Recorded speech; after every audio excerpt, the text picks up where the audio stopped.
the President of the United States, Donald J. Trump.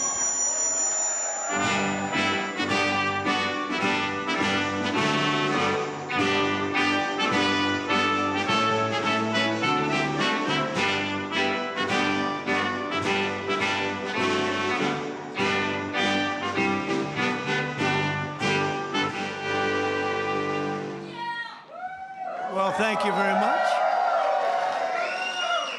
Nice place. I guess you've mostly been here, but you like it a lot better with Trump than you like it with Biden. That I can tell you. That's because you're smart.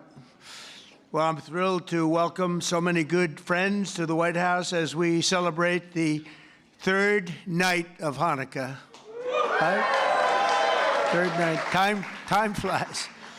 Let me take a moment to send the love and prayers to our entire nation, to the people of Australia, and especially all those affected by the horrific and anti-Semitic terrorist attack, and that's exactly what it is, anti-Semitic, that took place on a Hanukkah celebration in Sydney. What a terrible, terrible thing. We don't learn. We're joined in mourning all of those who were killed, and we're praying for the swift recovery of the wounded. Some are very horrifically wounded, as you probably know. All nations must stand together against the evil forces of radical Islamic terrorism, and we're doing that. Joining us tonight, our Commerce Secretary Howard Lutnick is doing a fantastic job. Representatives Paul Gosar, David Kutzoff, Claudia Tenney, Ronnie Jackson, he was my White House doctor. Ronnie was asked, who is the healthiest of all? Was it Barack Hussein Obama? Was it Sleepy Joe Biden? Or was it Donald Trump? And he said Trump was by far the healthiest. He was the doctor for all three of us, and he said Trump was by far the healthiest. I love him. If he didn't say that, I would have never have talked to him again. Where is Ronnie? Is he here? Ronnie Jackson, what a great legend. Josh Gottheimer is here. Mr. Salt is here, Mike Lawler. He's the only guy could have gotten that for New York. Nobody else. He worked so hard on that. Will you please focus on the midterms, please? Do you mind? Okay. Because you can do it. Jared Moskowitz. Thank you, Jared. Thank you, Jared. Max Miller is here. Great old Max. He was my music man in the White House. He knew music better than any human being. Craig Goldman. Thank you, Craig. And Randy Fine, new to Congress, but he's done a great job. He's been great. As well as the mayor of Boca Raton, Florida, Scott Singer. Thank you very much. Thank you, Scott. Good place. I love Boca. National Chairman of the Republican Jewish Committee, Norm Coleman. Thank you, Norm. Looking good, Norm. CEO of the Republican Jewish Coalition, Matt Brooks. He says Trump is the greatest president we've ever had, so I like him. I'll take Matt any day. Thank you, Matt. CEO of the Israeli-American Council, Ellen Carr. Thank you. We have a man, I have to take a little time. Because every Saturday night, used to be Sunday, then he did so well that they put him on Saturday too, Saturday night. Do you know who I'm talking about? Because there's only one has Saturday and Sunday. And Saturday is considered Death Valley, but it's not death because of ratings. Nobody gets good ratings. Although actually my daughter-in-law is doing well, and you always did well. The great one, Mark Levin. And much more importantly, his much more brilliant wife. Where are you? There you are. Would you come on up here, both of you? Get up here. Get up here. Look, every Saturday, every Sunday, I'm forced to watch television to listen to this guy talk about how frickin' great I am. Because he does like Trump. There's no question about it. Come on up here, Mark. Get up here. Come on up. What a beautiful couple. Did you get lucky? If you weren't a genius, you wouldn't have a wife like this. Mark, say a couple of words. Come here, darling.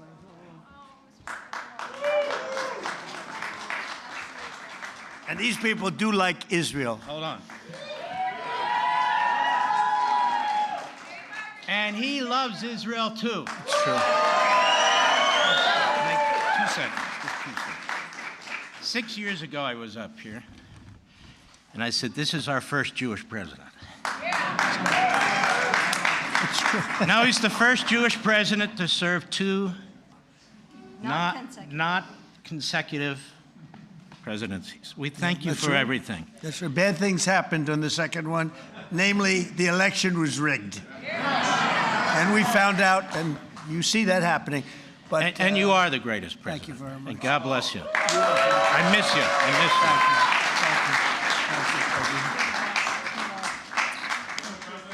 you. Take care of that guy. Take care of that guy. No, he's so great. Thank you, Mark, for both being here. You both really are amazing. So, Rabbi Yehuda Kaplan. Thank you, Rabbi. Oh, no. Sid Rosenberg. There he is. Sid. Do you want to come up here, Sid? Mark, should I let Sid come up, Mark? I think so. Come on, Sid. So Sid's got the #1 radio show in New York. Got the #1 radio show in New York, like by far, ABC. Works for a really nice guy, too. Actually, he's not that nice, but he's nice as far as I'm concerned. He works for a good man. Say a few words, Sid. Thank you. I love him. Do you all love him? Has there been a president even close to this guy, even close? And now I know what I love him. He starts tonight talking about Australia. Good luck with anybody else in our government, starting with the Jewish people in Australia. Nobody better. And the fact that you called me up on stage, I'm going to say this. My beautiful wife Danielle's in the audience. The birth of my 2 children. Outside of that, President Trump, this right now is the greatest moment of my life. Thank you. He's almost crying. He never cried. He hasn't cried since he's a baby. Well, he's a great guy and a great man, and he loves Israel. And boy, you got some good people. Harmeet, thank you very much. Harmeet Dillon is here. And she sues the ass off of anybody that is anti-Semitic. She's doing a lot of them right now. Harvard wished they never heard her name, right? They're going to pay a lot of money, right, Harmeet? We're going to pay a lot of money. Sid, it's an honor to have you up, and you do a great show, and we appreciate it. And say hello to the Casamatides person, who's fantastic. And another person, I really love her. I think she's a beautiful woman. You're not allowed to say that anymore, because if you do, it usually means the end of your political career, but I've been threatened much worse than that. I think she's a beautiful woman, inside and out. Liz Pipco. Liz, come up here. Enough with the Sid and the Mark. Come on up here. Look at her. She has been so strong for Israel and for our country. Let's say a few words, please. Hi, thank you. First, I want to address the elephant in the room, which is me tonight.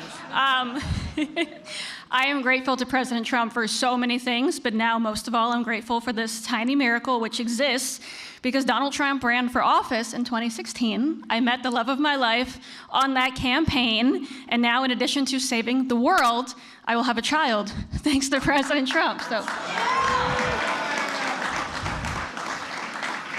And much more importantly, the Jewish people have been through a lot, of course, the last few years, last weekend, and I just hope on this holiday of miracles, we realize what a miracle it is to be in the greatest country on the face of the earth, in the most beautiful building, and with the greatest president this world has ever seen.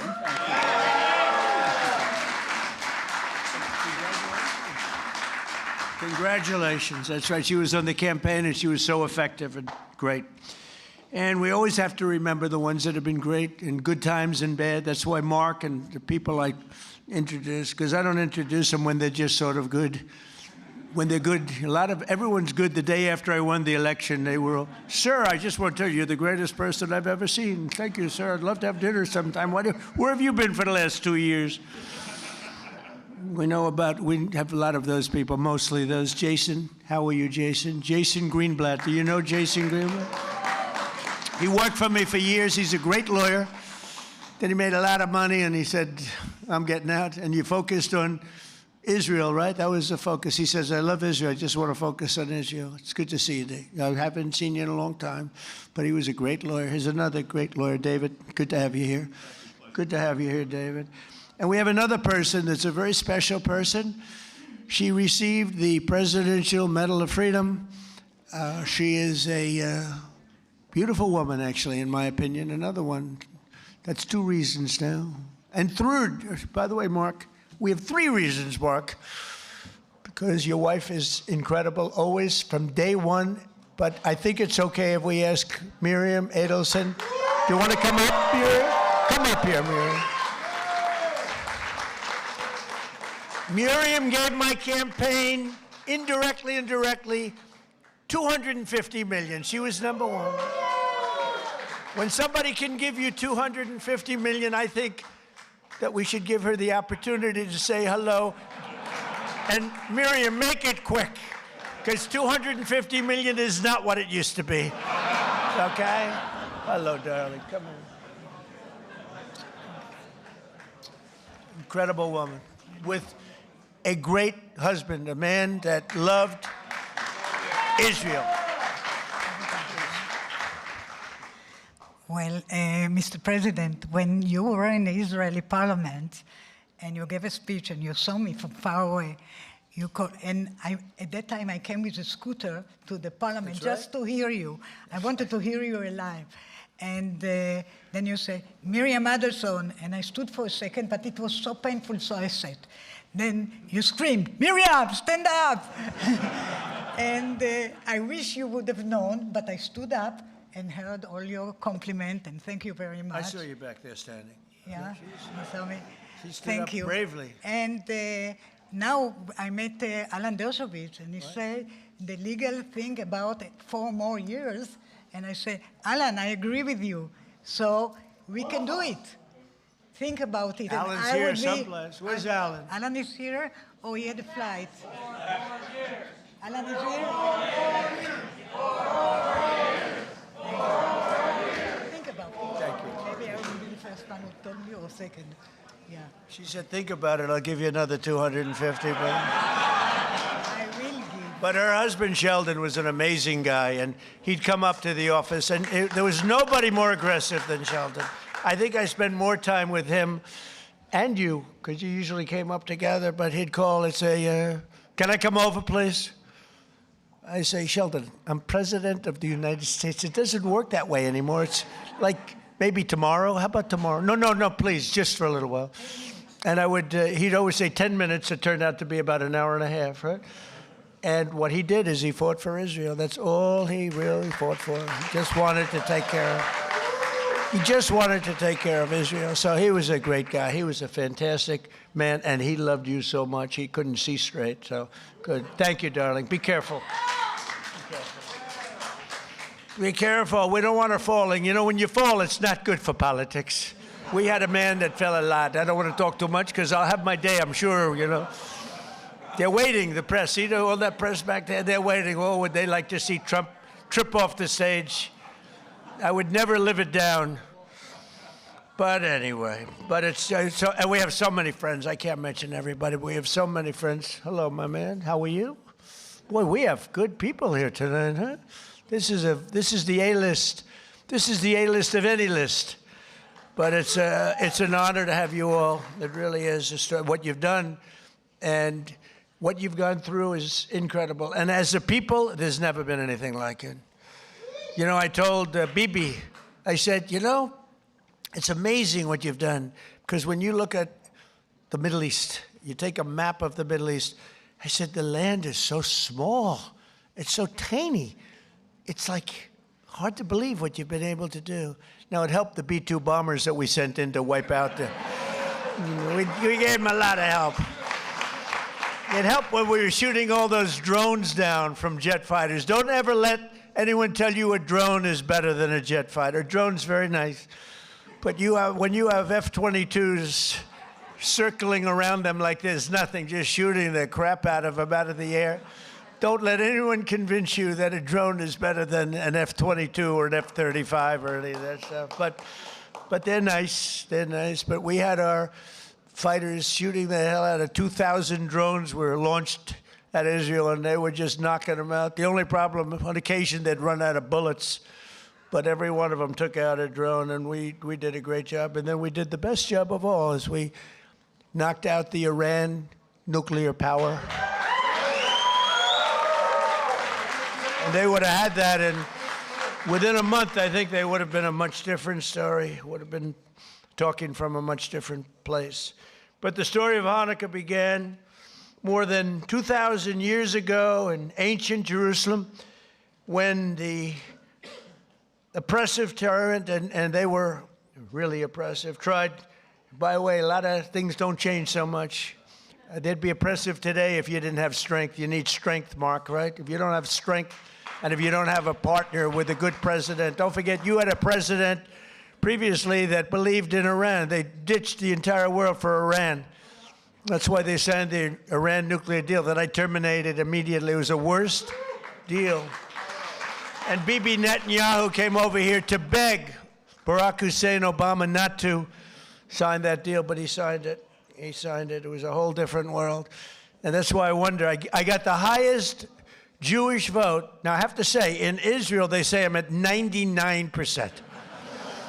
But over here, I was like at 50. It meant that 50% of the people over here voted for Kamala. Is that possible? Is that even possible, right? So anyway, but they suppressed the Jewish worship and imposed foreign rules. Are we okay over there? Just want to make sure you're okay. You okay? Good. I want to make sure you're perfect. Okay? Thank you very much, yeah. Yeah, is there a doctor? Get a doctor over there, please, just in case. Go ahead, hop over there, please. Okay? Good. Thank you very much. Everything good? Okay. Great person. Against overwhelming odds, a small band of Jewish fighters rose up to defend the Jewish people's right to worship freely. When they reclaimed the Holy Temple, they found only a single flask of sacred oil, just enough to keep the Menorah's light burning for one night. They wanted that light to burn just for one night. Yet, as the story goes, that small flame endured for 8 days. Do you know that story? Does everybody know that story? For thousands of years, the miracle of Hanukkah has reminded us of God's love for the Jewish people, as well as their enduring resilience and faith in the face of centuries of persecution. Centuries. And it continues. It continues. Who would believe this could continue? And it sort of started here with schools and universities, and Harmeet's taking care of that situation very strongly in the Department of Justice, right? Who would believe it? But we're grateful to be joined by another reminder of that unbreakable strength, two courageous survivors of the Nazi Holocaust, Jerry Worotsky and Michael Bornstein. Where are they? Where are you guys? Well, you look good. You look better than I do. You look fantastic. Jerry was only 9 years old when the Nazis invaded Poland. He lost both of his parents in the camps, but refused to let their murder defeat him. After the war, he came to New York, where he had an incredibly successful career, became very successful, and became a good friend of Melania and myself. And I want to thank you, Jerry, and that's incredible what took place. Thank you very much. Thank you, Jerry. Thank you very much. And Michael Bornstein lost both his father and mother in Auschwitz when he was just a very young man, a toddler, actually. Through the love and sacrifice of other family members, he managed to survive and reunite with his mother in later years. They would come to America, where Michael received a scholarship to college and eventually earned a PhD in chemistry and became one of the most brilliant chemists anywhere around. So Michael and Jerry, I want to just thank you. We're honored to have you. This whole group of people are very honored to have you both. Thank you very much. Thank you. Thank you very much. Thank you, Michael. As President of the United States, I will always support Jewish Americans, and I will always be a friend and a champion to the Jewish people. I have been. And I will say, you know, if you go back 10, 12, 15 years ago at the most, the strongest lobby in Washington was the Jewish lobby. It was Israel. That's no longer true. You have to be very careful. You have a Congress in particular which is becoming anti-Semitic. You have AOC +3. You have those people, Ilhan Omar, she hates Jewish people. And you have to be very careful because there's been a big change. You know, if you go back 15 years ago, I'm not Jewish, but my father was very friendly with many, many Jewish people, was honored by Federation. I would go with him to Federation of Jewish Philanthropies and many other things. And we grew up respecting and loving Jewish people. You know, you don't even think about it. In Brooklyn and Queens mostly. And my father didn't go to Manhattan. He never went to Manhattan from the standpoint. He could never understand how in Brooklyn you could buy a piece of land for $3 a foot and how in Manhattan you had to pay $1,000 a foot. He said, I can't get that. I don't like it.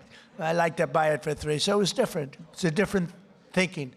In a way, I'm glad he didn't do that because he let me have some of that fun. And I had a lot of fun in Manhattan. We did great. But my father would tell me the most powerful lobby that there is in this country is the Jewish lobby. It's the Israeli lobby. It's not that way anymore. You have a lot of people in your way. You have a lot of people that don't want to help Israel. You have a lot of people in Congress that don't like Israel. You have a lot of people in Congress that, in a way, I think, Mike, we could say it, right? You're there. You're doing an amazing job, Mike Lawler. They hate Israel. They hate Israel. And if you would have told me 15 years ago that that was possible, Jason, I would have said, there's no way.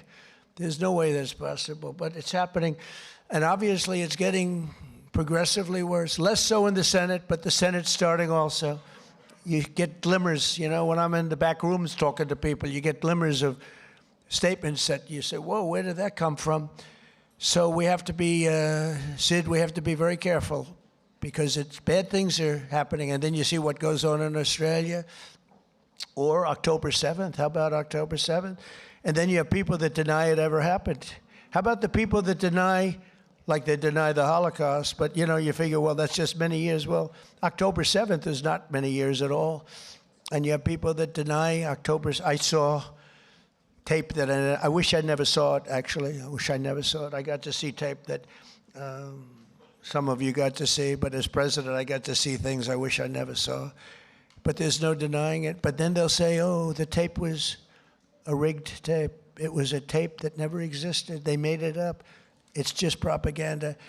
I don't know if they believe it. I don't think they believe it, but you have to be very, very careful. Bad things are happening, and we're not going to let that happen. While I'm president and the DOJ and Harmeet, we're not going to let it happen, but please be vigilant and careful because you have some bad people that are now in Congress that were unthinkable to be in Congress 12, 13, 14 years ago, 15 years ago. Within days of taking office, I signed a historic executive order to combat the vile scourge of anti-Semitism, as you know. It's the strongest executive order of its kind ever signed. And we're also mobilizing federal resources to protect Jewish students and faculty. The faculty is under siege. The students are under siege. When you look at Columbia, you look at Harvard, you look at some of these schools, what's going on. But the faculty on campuses across America and are deporting foreign jihadist sympathizers and terrorist supporters at record levels. We're deporting them. We're not putting them in jails. We're deporting them. I terminated the disastrous Iran nuclear deal.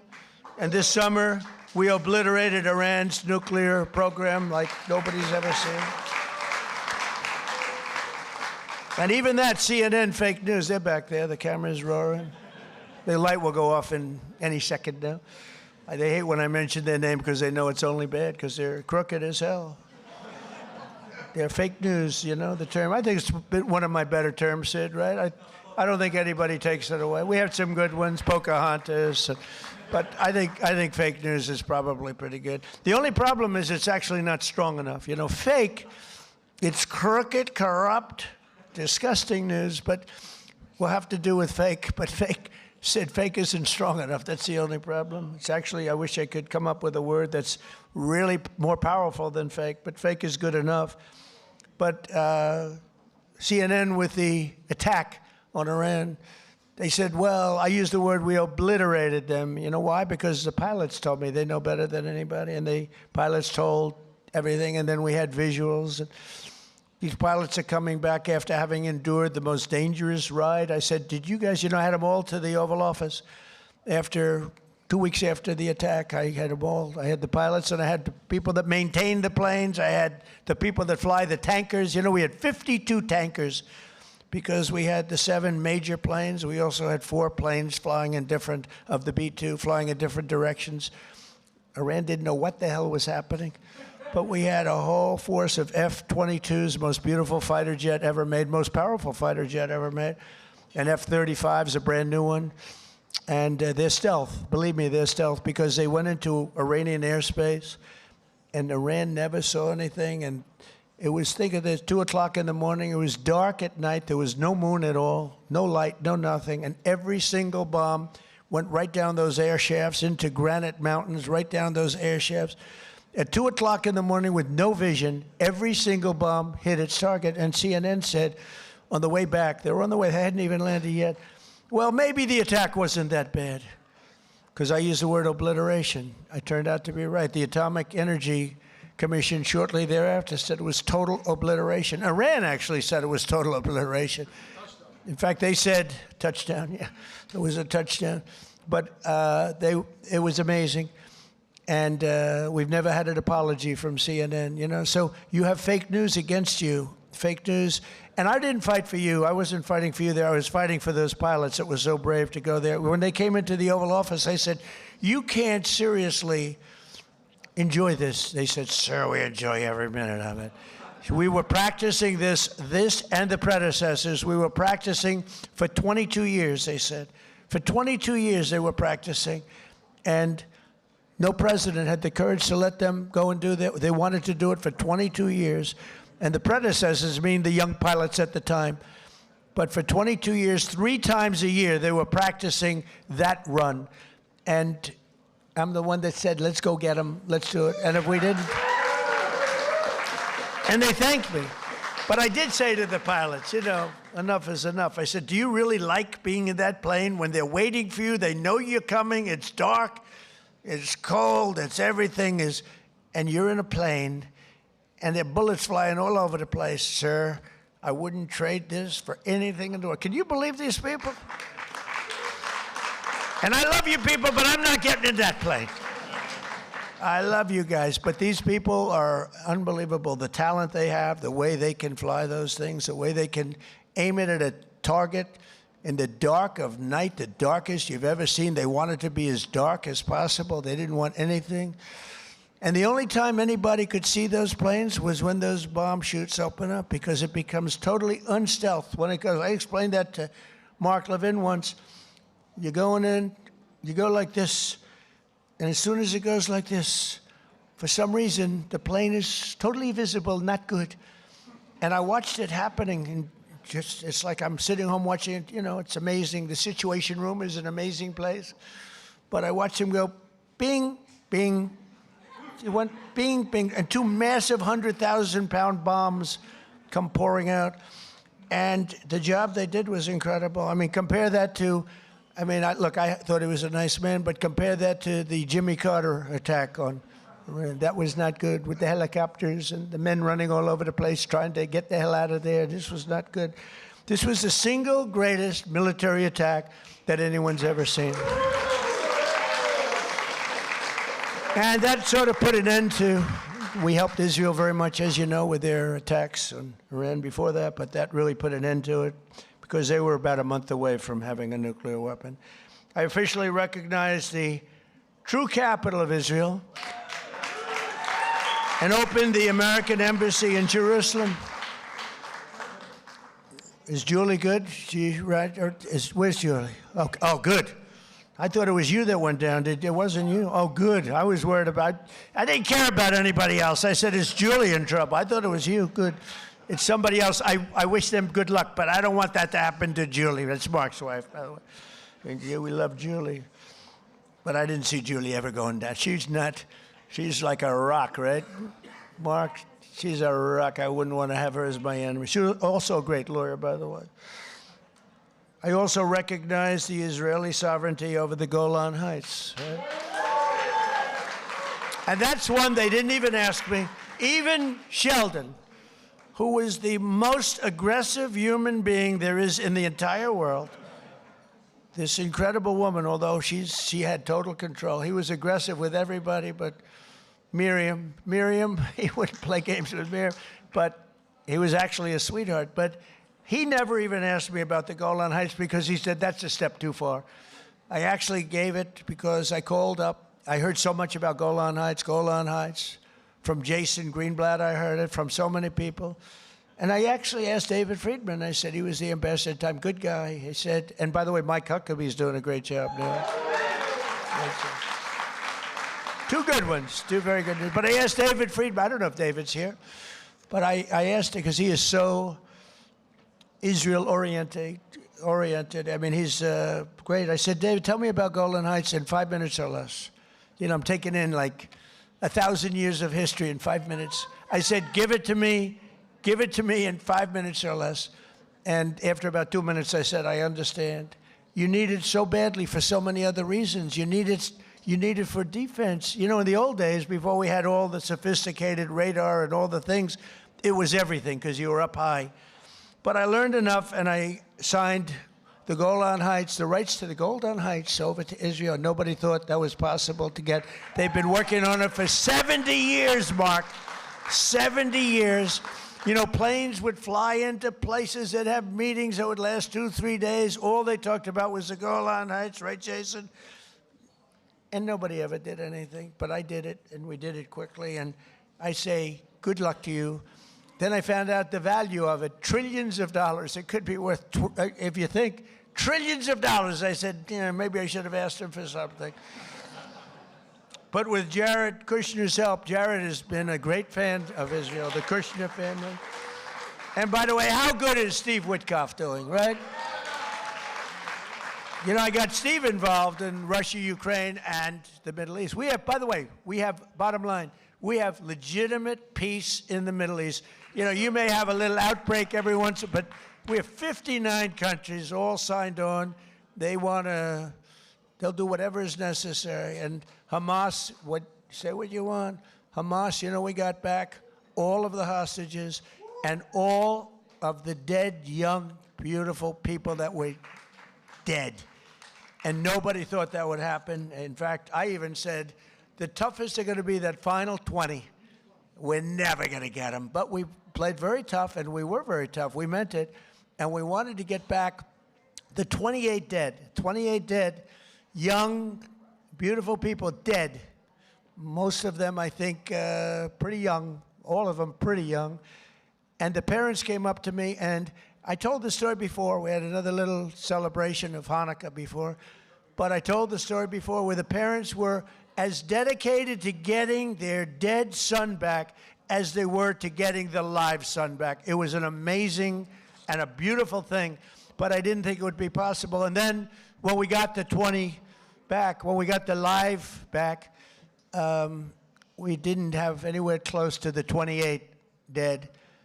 And I said, there's no way, but I said, you got to get it back. You got to get them back. I told that to Hamas, you got to get them back. And you know what? One by one, we got them back. And we got the last one back.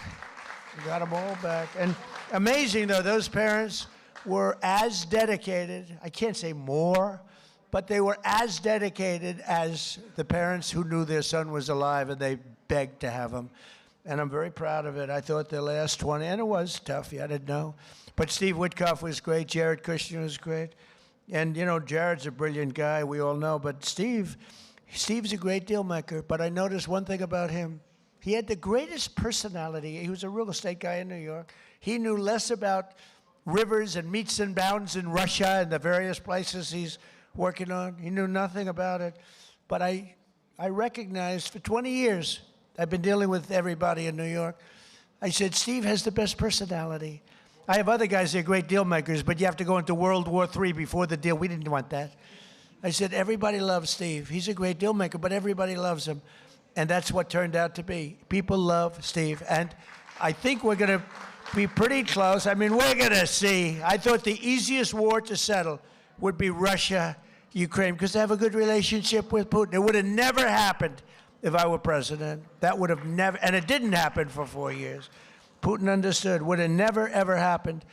But Steve has done a fantastic job, and he loves Israel, and he's done a great job. So we did Israel, and we did peace in the Middle East, and we have a real peace. That's a real peace. If Hamas acts up, they know it's big trouble. And we have Hezbollah, as you know, in Lebanon, and they're big trouble. But we have peace, and we have many countries that want to go in and take out Hezbollah if it happens, if we want to do it. Not just Israel. Many countries would do it. There's tremendous unity now in the Middle East, and we really do. We really have peace in the Middle East for the first time ever, so it's an honor. It's an honor. So we did our ceasefire agreement to end the war in Gaza, which everybody said was an impossibility, and we begin the new era of that beautiful peace in a place that nobody thought peace was possible, the Middle East. So congratulations to everybody in this room. Everybody wanted it. But the story of Hanukkah reminds us that light will always prevail over darkness, and faith and triumph over fear. Together, let us honor the eternal flame and the faith that has always protected the Jewish people. You are protected. You are special, special people. You are special people. So I want to thank everybody. I want to wish you all a happy Hanukkah. And you know, this is the first time that I've ever brought up notes to make a speech for. We call them the Christmas dinners. I call them the Christmas Hanukkah dinners, if that's okay. I hope you don't mind. But I call them New Year's dinners too. But I've made about 20 of them so far. I never had any others. I brought this up. You know why? I've done so much for Israel that I have to read. Look at it. I got like pages. And I don't want to leave anything out. I don't want to leave Golan Heights out. I want to tell you what we did.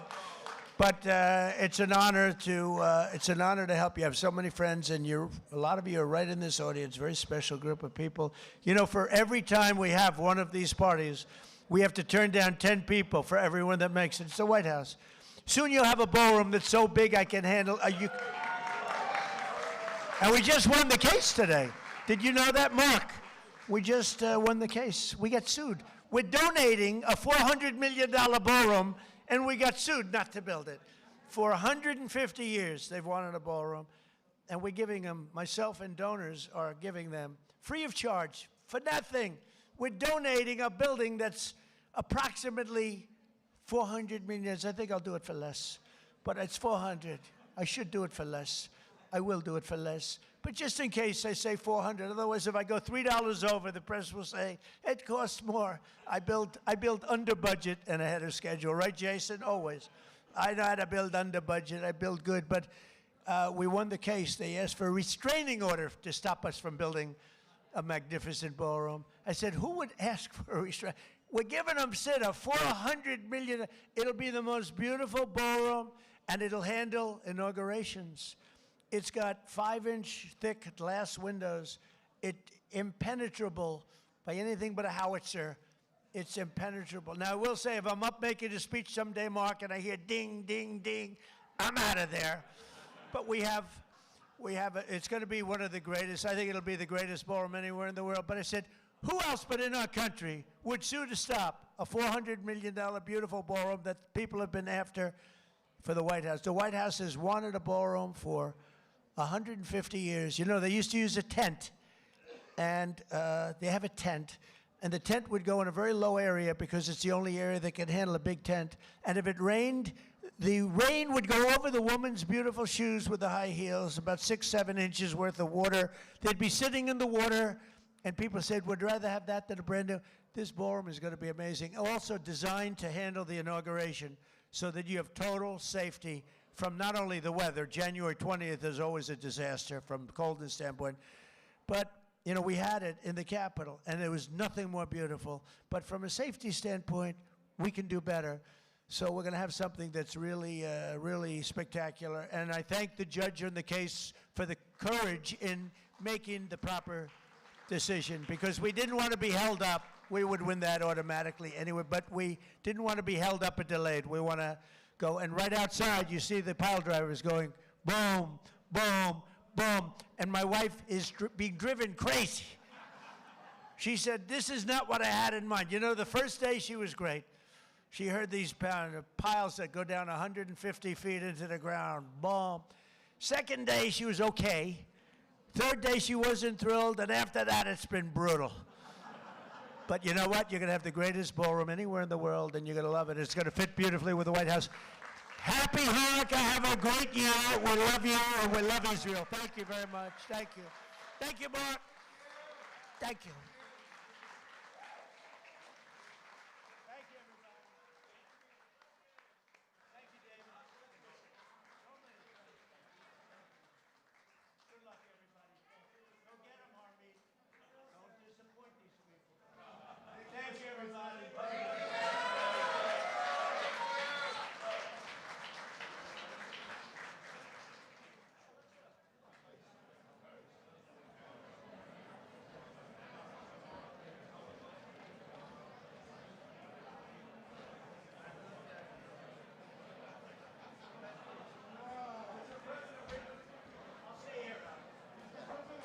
Read the prayers into the mic.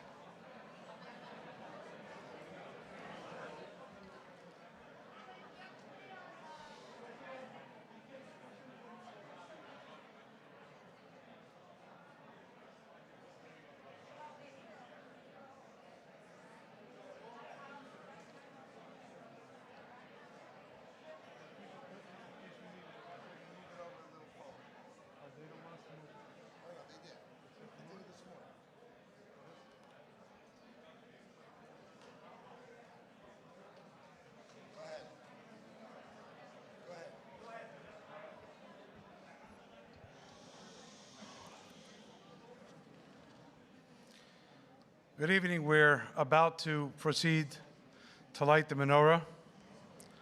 Mr. President, you know that I'm Jewish. You know that I'm American. You heard? Yeah. You know that I'm American, but you may not know that a very large part of my family lives in Australia. And that includes some of those who had escaped the attack and some who didn't. And all I can say is, listening to them on the other side of the world speak about you, you don't just express solidarity, you practice solidarity with the Jewish people.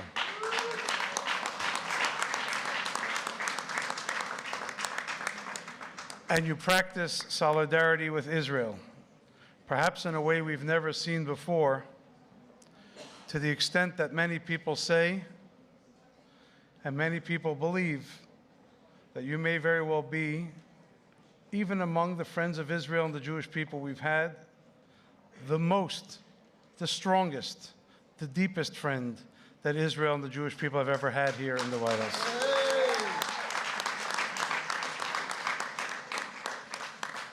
That's not to negate anything anyone has done for us, but just to tell you how so many people feel about you. We're going to light the menorah, which gives us a message of the victory of right over might, of justice over tyranny, of light over darkness. And it is especially in this time when the Jewish people has so much of a burden that we need this light.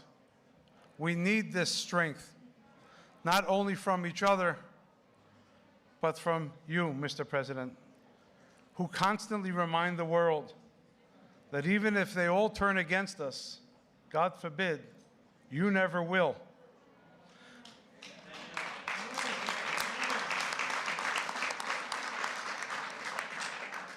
And so I think that it is a great honor that I've been invited to lead the lighting of the menorah here this year. And I want to wish you and your family good health and happiness, strength and safety to our troops, serving stateside abroad. May God bless America. May God bless Israel. May God bless the Jewish people. Thank you.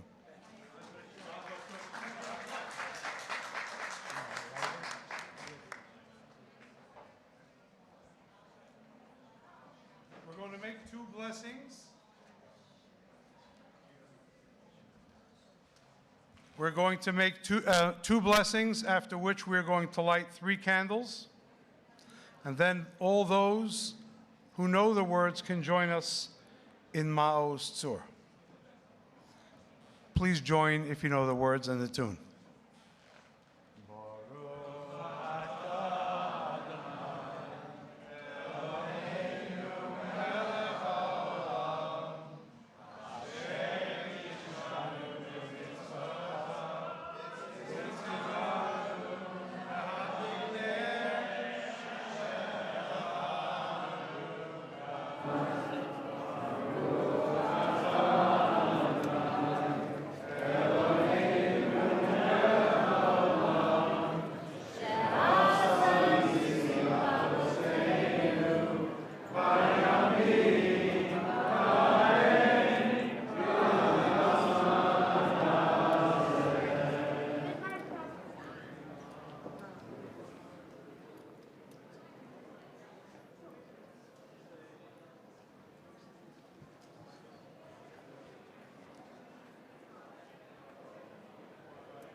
Thank you very much. Wish everyone a happy Hanukkah.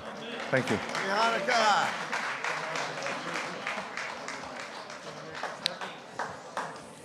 Hello, everyone. So I'm Howard Lutnick, and I am proud to serve as the Secretary of Commerce for President Trump. President Trump, from the campaign trail and every day since, has been committed to the Jewish people and to Israel. And I told everyone on the campaign trail that President Trump would be the best friend in the White House the Jews and Israel has ever had, and he has delivered exactly that, exactly that. He speaks with moral clarity. When the fake news would come at him and say Israel and the IDF were committing genocide, each and every time he came at the media, at the fake news, and said, no, it was October 7th when they murdered, they raped, and they killed babies. He made it crystal clear each and every time, and that is why I love serving in the administration of Donald J. Trump, the greatest president ever. Thank you. Happy Hanukkah, everyone.